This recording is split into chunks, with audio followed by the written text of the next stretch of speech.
We're gonna answer some really probing questions in today's movie, because there are aliens involved. Evil aliens. Welcome to Sick Flicks, where I take a deep dive into the cinematic sewer to help you embrace your inner gore geek. I'm Mike Bracken, aka The Horror Geek, and today we're tackling Jake West's super splattery alien invaders flick, Evil Aliens. Released in 2005, Evil Aliens is one of those films I rented from either Netflix or LaVideo in San Francisco, then watched it, liked it, and then never saw it again. In fact, revisiting it for this review, I was surprised to realize I'd basically forgotten everything that happens. So this was like a totally new watch for me in some ways. All I did remember was that it was pretty splattery. This was West's second feature, and he wrote, directed, and edited it. What a renaissance man. But is Evil Aliens actually splattery enough to earn a coveted 5 barf bag rating here in 2023? Let's get to the gore and find out. Oh, and before we get started, today's video is sponsored by patrons Michael Minikin. I swear you're getting turkey shoot soon, Michael, Timo, and Toddzilla242. Toddzilla, that's fantastic. If you'd like to help sponsor some videos and free me from the shackles of YouTube's tyranny, you'll find a link to my Patreon in the pinned comment and description below. And now, let's get bloody. We fade in on some space, the final frontier, and a bird's eye view of this 3/4 moon and an expedition to Uranus, which I probably can't show because PruTube seems to hate even mostly clothed sex scenes. Man, talk about a close encounter. I'm not gonna lie, I expected probing in this movie, but not before the credits. This could be a record for the fastest demonetization ever. We then cut to whatever the hell this thing is. Not sure if that's the flying triangle UFO from Extra or just one of those speakerphone things they put in meeting rooms for conference calls. Honestly, it looks more like the phone thing. So, is it good for you? Oh yeah, babe. Literally out of this world. Hey, sweet Watchman lighter. Anyway, something spooks the bird and she's off. Hey, wait, I need to cuddle afterwards. But she doesn't get far before this happens. Honestly, she probably just stepped in cow crap and ruined her Jimmy Choos. But before we can find out, we've got an evil alien sighting. I, for one, am happy to see this movie is not wasting any time getting to the promise of the title. This thing is basically what I got when I ordered The Predator off of Wish.com. And our hero is like, hold up man, I gotta get stoned. Hell yeah. No, not like that. Although he was smoking some devil's cabbage. But I mean, he trips and bangs his head on this miniature version of Stonehenge. There was a Stonehenge monument on the stage that was in danger of being crushed by a dwarf. And then wakes up strapped to a table. I think most of us have been there. Oh yeah, I totally knew a girl who owned one of those. And then we get the worst colonoscopy ever. Just say Moon River. If you get that one, we can be BFFs. Which leads to a pretty impressive looking title card. We even got the conference room phone in there. From there, we jump over to this news show. And I don't want to alarm anyone, but I think Michelle Fox here forgot her top. I'm sure none of you guys are complaining though. I'm not gonna lie, this UFO footage is more realistic looking than most of the Bigfoot and Loch Ness Monster video I've seen. It's like 2 Red Bull cans hooked up to the funnel you use to refill your windshield wiper fluid. Still better than the spaceships and most of the Corman alien ripoffs, though. Back at the station, Michelle's in a meeting to discuss her show's lack of ratings. I mean, the Mormon shopping channel gets more viewers than this. Guess this means she's gonna have to do the next segment topless. I mean, ratings are ratings, and the audience is king. I will say that I like their whole show idea file as basically just clips from the Weekly World News. I feel like a story about Batboy could probably really turn everything around for her. Unfortunately, she doesn't pitch that, but instead runs with a story about the people being probed in the opening. Girl's already pregnant, and I don't think we're gonna need Maury to figure out the paternity. Hey, I like this guy already. That's a sweet Aleister Crowley shirt. And now we're basically in the assembling the team montage. We've got a camera guy, a sound guy, an expert, and this actor who's gonna be both an abductee and alien in the recreation scenes. I mean, this is a real A-team right here. But our producer has one final directive. For Christ's sake, make it sexy. Like Emmanuel in Space Sexy or in Seminoid Sexy. Use your best judgment. And with that, we're off. Our expert is already setting up Winamp to run the rave later. You kids even remember Winamp? Christ, I'm old. Oh yeah, looks like they're definitely ready to rock. I will say that it's wild that this movie was made in the early 2000s, because between the weird early digital video look and the fashions, it feels way older at this point. That's not really a criticism, but more an observation about how poorly things from this era have aged. And look out, our UFO expert is already smitten and starstruck by Michelle. Hey baby, if you were a phaser, you'd be set on stunning. Now it looks like they're driving straight into a Pure Moods commercial. you can almost hear the Enya. And since it's apparently a long drive out here, we can pass the time with some XCOM on the SNES. Look, I know XCOM wasn't on the Super Nintendo, but the graphics. Anyway, they come to a fork in the road, and funnily enough, I have the same sign at the end of my driveway. Eventually, they finally arrive. They do know we're coming, right? Hell yeah. No, not like that. He means they've actually arrived. Everyone heads inside, and I really like what they've done with the place. It gives off strong H.H. Holmes Murder Castle vibes. Oh, who cares? I'm starving. I'm not sure that that's stew. Looks more like a chamber pot to me. Hey, I thought this movie was about evil aliens, not Satanists. Then these extras from the Crazy show up. These guys are definitely not happy to have guests. But things settle down when the future mom shows up. Oh yeah, this dude just realized he's eating out of the communal toilet. And while we're here, might as well get some exposition too, I guess. Oh, there's an intriguing old legend about the stones. They're reputedly the upper gates of hell. What does this have to do with aliens? Filmed in Claudio Fragasso vision. Man, the reception here sucks. We're never gonna get the Stretch and Babito show out here. When he's busy getting dialed in, Michelle just realized she's late for football practice. Except she's not really. All that light isn't from the sun, it's from the weird spaceship. And I'd love to tell you what's happening here, but I have no friggin' clue either. Honestly, I don't remember this movie being so weird. But it turns out it's just more football practice. And in another room, I guess the producer did want us to sexy this thing up. Looks like they're having a close encounter of the pantsless kind. After sexy time, they head out to look for this flying saucer, or film a Children of the Corn sequel. Really could go either way. But all they find is this dead bird. I guess now they have something to crow about. And jump scare. Guess it wasn't actually dead after all. I will also say that after that jump scare, you could definitely call this thing a scarecrow. Don't worry though, it's not long for this world, because this wrong turn reject is here to finish the job. Aw, sweet, crop circles! You know what makes a crop circle? A protractor. Look guys, this movie hasn't given me a lot to work with so far. Man, I bet Shoeless Joe Jackson is gonna come walking through there any second. I knew if I built it they would come! Except I think these guys made the crop circle. I guess that's better than them crop dusting him. Anyway, he's not happy about being deceived. Nobody fucks with a UFO enthusiast. Then he sets off making his own circle, much to Michelle's chagrin. Oh, the bastards have ruined it. Come on, Michelle, you can sell that line better than that. Show her how it's done, Linda Day George. Bastard!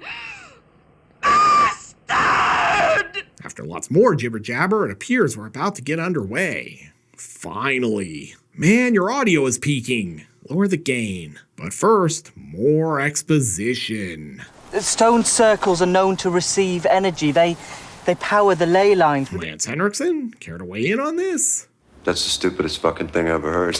But at least we get a flashback to the alien probing scene. Aw, look at that little alien baby. They're so cute at that age. And, yeah, that's usually not how conception works. But sure, just ram that thing up in there. No way we can show that, but I wanted you to know what's happening. Now she's just laying there, thinking some deep thoughts. Is a corn dog just a hot dog with foreskin? Back in the present, it's time to finally shoot the recreation scene. Top-notch work, guys. Almost as good as the McPherson tape. But look out, the aliens have landed. I mean, it's not every day you basically see the UFO get probed. I really do hope this means we're about to get some evil aliens in this thing. After the landing, their van stalls out thanks to some sort of alien EMP. Holy cow. Look, that wasn't my best joke, but it was still mildly amusing. Uh-oh, looks like we've got some cattle mutilations too. I mean, say what you will, but it looks like somebody steered those poor cows wrong.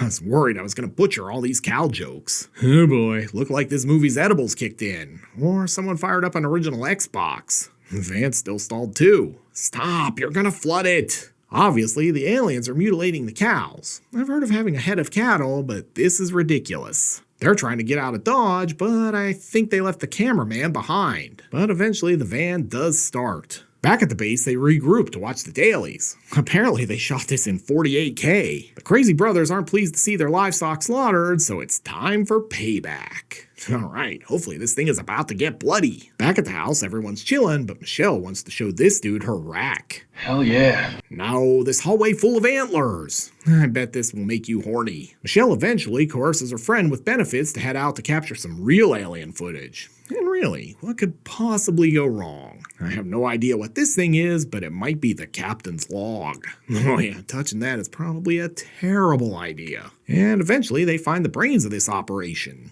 Literally. Back at the shack, Mother-to-be is getting some morning sickness, even though it's nighttime. And she's got an LED booger, apparently. I'm guessing this scene is about to put an end to the old adage that you can pick your friends and you can pick your nose, but you can't pick your friend's nose. Or not. But before they can remove the mutant space booger, she flips out and starts delivering intergalactic pimp hands. Before things get totally out of hand, she's getting smashed by this bottle of liquor. And then they lock her in a room with labor starting. I'm sure this will be fine too. Look, they even put Kids Bop on the radio for her. No, God, not the Red Hot Chili Peppers. Anything but that. Live look at me after eating a double bean burrito at Taco Bell. She's about to have an alien baby or a food baby. It's not going to be pretty either way. Oh yeah, she's looking great. Got that motherhood glow going on and all of that. Back outside, the aliens are still mutilating the cow. Since it's on the ground, I suppose you could say these are some pretty low stakes. And I gotta say, it looks like these Welsh guys and aliens have some legitimate beef. Man, all of these cow puns are utterly ridiculous. What ensues is a great Western showdown slaughterfest, and there's no way PruTube will let me show all that gore. But it's pretty exquisite. Like for real, this alien never saw this coming. Back on the ship, Michelle and her pal have company. Whatever this thing is, kinda looks like one of those mutant fish from outside the Springfield nuclear plant on The Simpsons. It's also clearly hungry. And this alien has basically been crucified. I'm sorry, I know you're not supposed to make jokes about crucifixion, but I felt like I really nailed the execution on that one. I mean, it's great there's only one dead alien there. That way we don't get any cross-contamination. I mean, I never get people who don't like crucifixion jokes, but that's their hang-up. Oh yeah, just dad joking at a doctorate level today. I guess the Welsh guys are more Viking than Christian since they're burning their kills. You could say these aliens are on pyre. The alien barbecue is interrupted when their sister shows up, though. She decapitates one and then bum rushes the other. Everyone then heads off to investigate, except our alien expert who discovers this jump scare. After regrouping, Gavin has an idea on how to proceed. We should try and communicate with them. Any thoughts on that, Lance Henriksen? That's the stupidest fucking thing I ever heard. I'm inclined to agree. They head off and tensions are high. I mean, look at this. Here comes the boom. Literally. But it's about to get worse because here comes the alien. Don't worry though, Michelle saw Kill Bill and is going to cosplay Beatrix Kiddo. Or not. But don't worry, we're about to get straight to the point of this arrow. That's a very John Woo hard target shot right there. Score 1 for the crazy Welsh dude who's somehow still alive. But while that's happening, our actor guy gets impaled. Dude had a real cross to bear, it seems. I'll tell you, it's sort of reminiscent of Cannibal Holocaust with the wood coming out of his mouth, but yeah, PruTube is definitely not going to be cool with that either. Everyone flees, but Michelle is getting strangled, and this is really quite breathtaking. With Michelle considered lost, the remaining team meets up at the van, where her boy toy gives Gavin a taste of his pimp fist. But there's no time for bickering because the aliens are still coming. Probably just wants to carpool back to his ship. And this guy has definitely seen a horror movie. Bet anyone 50 quid it won't start. But it does, and now he's really grinding his stick. Hell yeah. No, the stick shift. They blast a hole in the alien, then proceed to drive over him for good measure. Defenseless alien, give yourself 20 points. This van is definitely a rockin', but probably not in the way you hoped. What the fuck? Do they still have earthquakes in Wales? Oh no, it's the mothership. I bet Dr. Funkenstein is driving that thing. I'm sure this is not going to be a problem at all. Probably just came back to pick up E.T. Oh god, do these orbs mean it's the tall man's ship? Hey, how is it suddenly broad daylight? Say it with me, kids. Continuity is hard. But we do have time for some skeet shooting. Skeet shooting. Man, that always sounds dirty. And I will say, this is just some typical Florida road rage. I see this on US 19 at least once a day. Unfortunately, they run out of road. Too bad this isn't one of Elon's ugly amphibious cyber trucks. And if you're wondering where Gavin got off to, he's on this ship. And he finds a sexy Big Lots predator. Okay, sexy might have been an exaggeration. And they're gonna get freaky. Please, be gentle with me. It's my first time. Speaking of people who've gone missing, Michelle's about to get her very own alien offspring too. But don't worry, Gavin's here to save the day. Or is he? You know what I'd call this moment? Poetic justice. That movie with Tupac and Janet Jackson? I love that thing. Sorry, I'm gonna leave you here to rot. Bye-bye. Oh yeah, he's Team Evil Aliens after that hookup earlier. But it's all a ruse. Just kidding. What?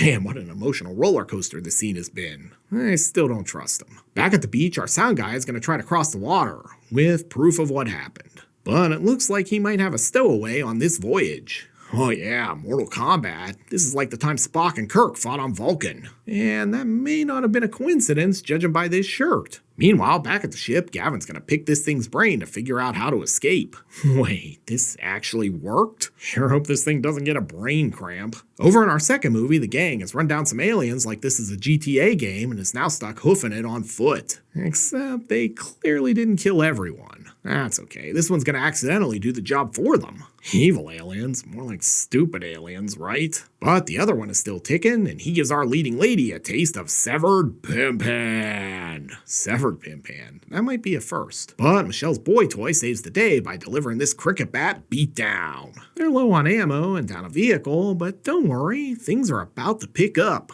Oh yeah, they got a combine harvester, and you just know this is gonna pay off with some legendary splatter. Oh yeah, here we go. Run, aliens! This year we've got a real bumper crop. Hope someone's gonna bail these guys out. I mean, does this count as organ harvesting? This is really going great, except he runs out of gas. Back in the garage, these two are ready to make their last stand. And this alien is getting a little handsy, which earns him a well-deserved pimp hand. I guess she feels like not getting groped is one of her inalienable rights. But things look bleak now because they're out of ammo and surrounded. Don't worry though, because I think we're about to reenact the climax of Dead Alive. Scratch that. We've got a weed eater. This is just Friday the 13th, the new blood. Although she's a lot easier on the eyes than old maggot head Jason was. There's no way I can show the splatter here, so let's jump ahead. I know, it annoys me too. I want to show you the gore. At any rate, a near-death experience can make you feel frisky. But their twosome is about to become a threesome. Guess you could say he's about to hit the hay. But Candy manages to escape, and here's the spaceship. Maybe we can bring all these characters together for a climax? Wouldn't that be too much to ask? Hey, it's happening! But we still have one more guy to bring into the fold. Hopefully he's running towards them. Unfortunately, he's cornered, but his ace in the hole is he's used the Tony Montana Scarface climax strategy to give him an edge. His master plan? Lead them into this liquid manure storage facility. Ian, Sarah, what do you think about that idea? It stinks. He lures them in, and it looks bleak, but he's got that Watchman lighter from the start of the movie. I feel like we're headed for an explosive climax here. Eat shit!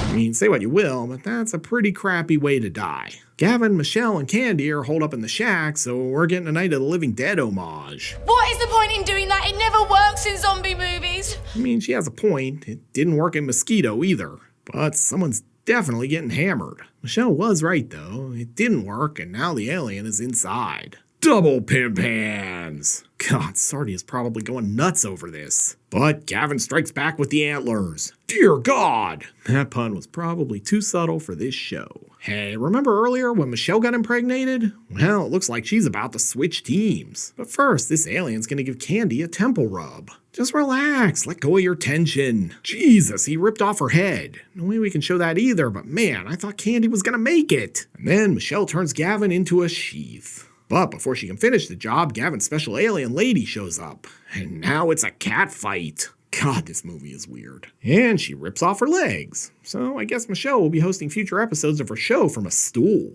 While that's going on, Gavin escapes to the Evil Dead basement. No, seriously, it even has the same trap door. Anyway, I got $100 that says he's gonna find One-Eye Willie's treasure down here.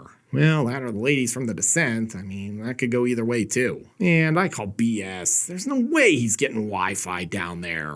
Well, he's setting up his live stream. The aliens have concluded there's no intelligent life on this planet and are headed home. But there's one alien left. The pregnant lady from the start of the movie.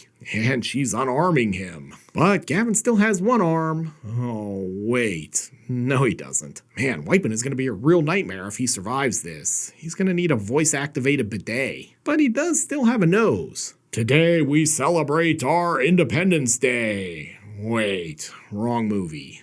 I have no idea how he actually made this happen, and I'm really not that invested. But I will say that Gavin really lost his head over all of this, though. Oh hey, Jack made it! But he lost the proof. Bet he gets framed for killing everyone without that tape. But I feel like there's a swerve ending coming.